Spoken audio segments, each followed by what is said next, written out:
Flomashkaram and Flomaste. Greetings, Earthlings. Welcome back to the channel. My name is Sumet Chatterjee from the Flow Zone Academy. And today we're going to be speaking about manifestation. I'm a flow state specialist, which means that I help you feel your best and perform your best. Let's get started today. I hope you're all doing well. We're all prepping for Costa Rica. It's going to be an epic adventure in the jungles of Costa Rica, exploring deep, ancient, primordial energies, ancient shamanism, sacral chakra ley line activations. It's gonna be epic, okay? Today I want to speak about natural manifestation, okay? Because this has been the missing piece. This has been the secret that's been hiding under our noses. It's been in plain sight. The truth hidden in plain sight. The thing about truth is, if you cannot see it, you must imagine it.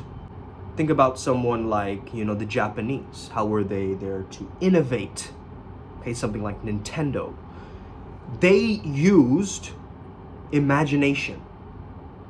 Okay, whereas everyone else was following a similar formula, this other person, this other walk of life, this other culture came up with this idea or this concept. Now the Japanese also believe that there is some sentience in their machines, the idea of objects having a soul too, okay? Animate objects having a soul presence too, deeply affecting the culture, okay? Also, a lot of the times, there's a lot of like cultural tropes and trends that affect the world. Yesterday we were talking about the Indian archetype, how, South Asian men are generally looked down upon in Western society. Also, let's take the example of Bruce Lee, right, who manifested his role as one of the greatest Asian American actors, okay? He already wrote himself a letter using Napoleon Hill's original letter, right? And so he had a primary understanding. And so when we talk about the trailblazer, we understand that dynamic of that man, right? We understand that he came along and said, actually, Asian people are cool, motherfucker. Deal with it. Okay? And that is something I think that anybody from any culture can respect, not only Asia, okay? Of course, he has a lot of Asian respect because of that. However, understand that just that frequency alone, okay? We call it the white tiger energy, okay? The white tiger energy is the rebel, because a white tiger is a mutant. They are an X-Men. They are going a little bit off kilter, off path, in order to come back with the elixir of life. They are the ones who are embodying the hero's journey, and those are the activations that we're going to be getting in Costa Rica, okay? This rare breed quality. So if you already feel like you are a rare breed, you're partly there. If it feels natural for you to be a rare breed, you're already there, okay? I've already got it, it's already mine, it's already here. That feeling of naturalness, okay? There's no distance between you and the goal, you and the vision, you and the dream. Stop calling it a dream, because these are attunements, these are initiations, these are portals for you to walk through. They're not dreams up in the clouds. Why are you making it so far-fetched and idealistic? Why are you making it so difficult to reach? Do these little things very well, okay? And start to stack the microflow into the macro. Okay, stop distracting yourself with all of these different things that you're doing, okay? Get focused again. That's partly a theme of this trip as well. But Neville Goddard had this beautiful quote. Basically, he says, the more that it feels natural to you, it will start to bear fruit in your reality, okay? So make it feel natural. If you want to feel confident, make that confidence feel natural to you, not something that's fake that you're accumulating. Because there is a confidence deep within you. It's just dormant, it's just buried. You have to unlearn a bunch of stuff, okay? In order for you to actually get there and be more clear about it. To actually get there to the goal, it's got to feel real. And this is the issue with a lot of people just repping affirmations. They're not making it feel real to them. They're saying it from a standpoint of, let me repeat this in a robotic manner. Now, robotic repetition is also very, very powerful. I'm not denying that. You can keep saying a statement over and over again until it bypasses the logical mind almost, in a sense, and goes into the subconscious. However, we're not trying to bulldoze our way into this either, okay, all the time. we have to make it feel real to us, make it feel organic, natural, no additives or preservatives of your persona, getting in the way. No weird toxic traits and shadow qualities that are manifesting, as a byproduct. And I have a good word for these kind of reactions that you might get as you're going towards a goal, because as I'm heading towards Costa Rica now, and Ryan G is already he was in Paris, layover, and now he's headed over there now. 4 days alone because the deities told him so. Deities, by the way, of our path-working Primal Sutra, if you're unfamiliar, okay? So sometimes I don't want to speak out of context for people who are just new to the channel and don't understand what's going on. But we are Primal Sutra, okay? We are the future of peak performance shamanism, something that we truly believe in, combining mysticism and flow state together, okay? Mystical experiences with flow state mastery and alchemy, something we call pleasure alchemy, actually. But understand there's this word called chemicalization, and I want you to really think about, okay? Coming from this idea from Neville Goddard. When you experience this resistance, like let's say that you're trying to manifest something, okay? You're trying to manifest, let's say your partner coming back to you or something like this. They're already with me, I'm leading my life normally, it's just a casual day. Yeah, of course they're gonna come running back, right? That's just the vibe that you're feeling, you just know it, in the back of your mind. Now what's wild is, I heard a story from my gym trainer, okay? Shout out to you, bro, I believe you're, well, let's just call you Honey, okay? So, yo, Honey Singa, okay? So Honey was telling me his story, how his ex kind of helped him transform his own mindset and own body, like she left him for money, and then later on when she realized he won a bodybuilding competition, and in her village his billboards were up, and so she noticed his sense of clout and fame, and she actually came back to him, using emotional blackmail, and he just said, get out, and he'd gained that power in that time. So that was like a curse in disguise that was truly a blessing, right? And so I think there's a lot of moments like that in our own lives where we understand that, yeah, it's bad now, but later on I'm gonna look at this years from now and be like, how pivotal those stages or that thing or that experience really was to my manifestation, right? Not to bypass and rationalize and justify you staying stuck. However, you understanding the benefits of it all, okay? Understanding that everything serves something. Okay, everything has its role, everything has its right coordinates. The mathematics of the universe has planned it like this, and so there's a naturalness to it, okay?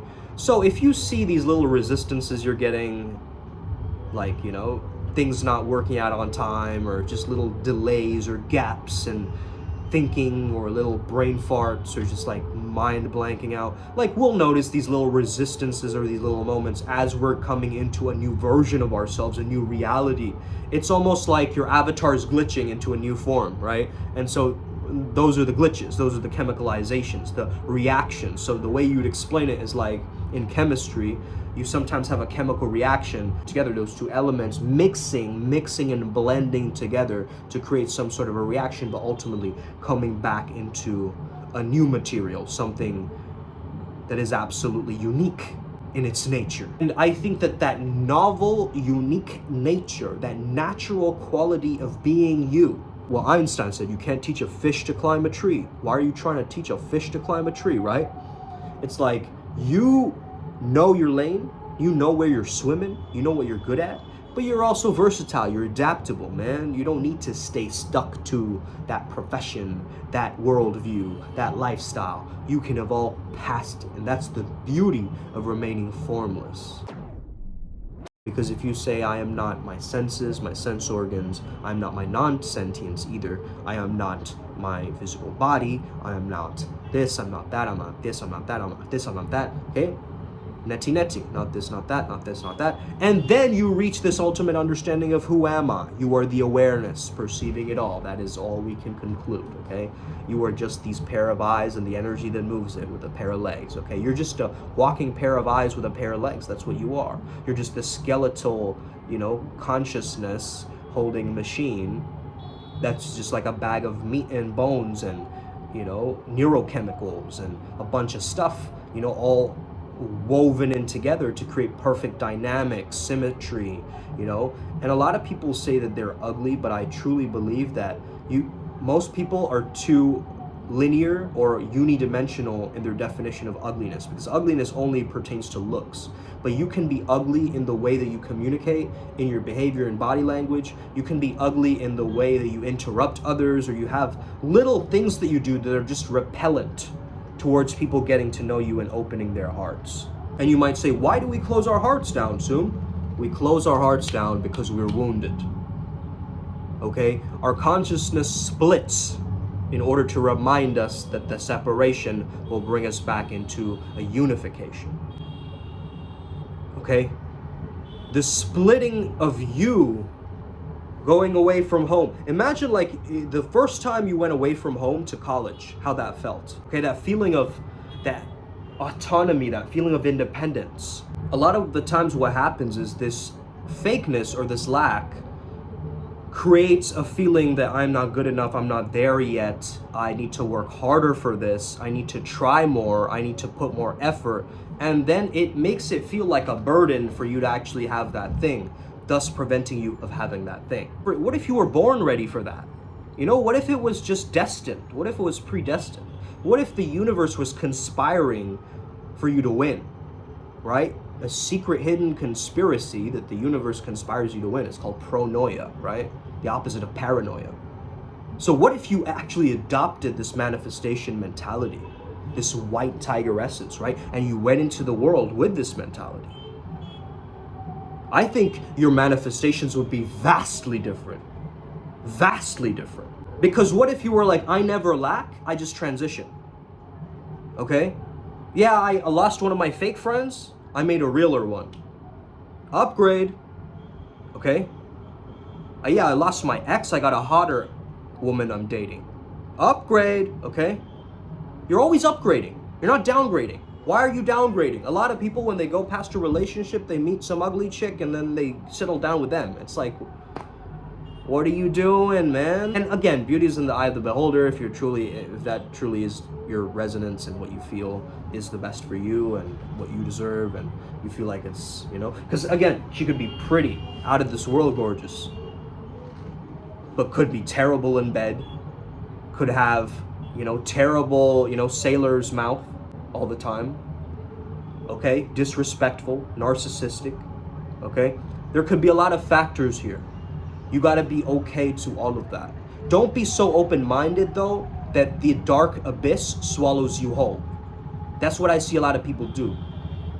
They get swallowed by that dark abyss, that satanic entertainment system, and they start sinking and sinking down deeper. Whereas this is a level of rising, like upward spiral gang is a sense of rising, you see? Look at me right now and when my channel started. You see what I'm saying? It's not the same guy. Like, I can look at that guy and be like, huh? Why are you so nervous? Like, chill out, relax a little, okay? Let yourself be, okay? What's up with that weak posture? What's up with that, you know? I would make all these generalizations and assumptions, but right now I'm in a completely different reality. You see what I'm saying? So the reality is completely transformed. What I want you to essentially create is something called Buddha time, okay? Buddha time in Dzogchen meditation is this understanding where you achieve this fourth state of consciousness. It's also known as fourth time or 4D time. Turiya. They're going beyond the non-dual mind of the present moment. Okay? They let go of all conceptualizations of the mind, therefore also letting go of the present moment, therefore being present, because it's so natural to them. You get it? These lamas, these yogis, these ascended masters, they're not trying to achieve presence, they just are. I have to do 11 more courses in mindfulness in order to have focus, but. Why? Why are you so bought into the collective narrative and the storyline that it has to take that long for you to get there? Because I notice myself using this language that hyperextends my process and progress. And immediately I'm like, cut it out. What are you doing? okay? It's just fear acting. It's just reaction. You have to go from reactivity to proactivity. Take so much action, it shuts off the thinking, logical mind. You'll be in peace, trust, okay? If you find the flow within the structure, that's that sweet spot. That's the harnessing of that energy. That is why I say I never lack, I only transition. I'm just moving on to the next best thing. I'm not attached to my past storyline, you see, I've let that go. So let's say someone challenges you. You made that much money? Naturally. Or you mean to tell me the models were there? Of course. You think you're this hotshot or what? Man, I don't know, I'm just being me, you know? There's no secret toolbox to this, I'm just being me. That is so golden. That frequency is so my precious, okay? It's that. You want to embody the thoughts, emotions, and actions of that reality that you're living. You embody the confidence, the joy, the abundance. Make it natural for you to feel these things. Go into an expensive store and try on clothes. You don't have to buy anything. Just try it on. Make it feel natural to you. Okay, listen to the things that you would be listening to in your dream reality. I've seen a lot of people make this mistake, and what they do is they try to escape the current reality in order to timeline shift into another one. Don't do that, okay? That's bad advice. You're working on molding, shaping, and refining, okay? You are not a passive observer, you are an active participant in this new reality. Remember that. Some timelines could be so far apart that they seem so trippy to somebody who doesn't understand those concepts or those, epiphanies there in store for you. Remember, both the pros and cons are available to this archetype you're stepping into, if that is a version of you. When you superimpose confidence into your present moment, you will start to notice a difference in your vibration. You'll change how you start to feel and how you perceive things. And that actually signifies that you've hopped timelines. So what is this about? Deliberate, conscious creation of confidence in presence. The feeling of aliveness, the feeling of your vitals kind of, turning on, attuning to everything. That feeling of connectedness, the feeling of synchrony. That I'm meant to be here. This feels natural to me, okay? Think about this today. Okay, very, very powerful lesson. I'll let you integrate and sit with this. Have an incredible day. May the flow be with you and stay legendary. Let's get it to the upward spiral. May we never be the same again. See you on the other side.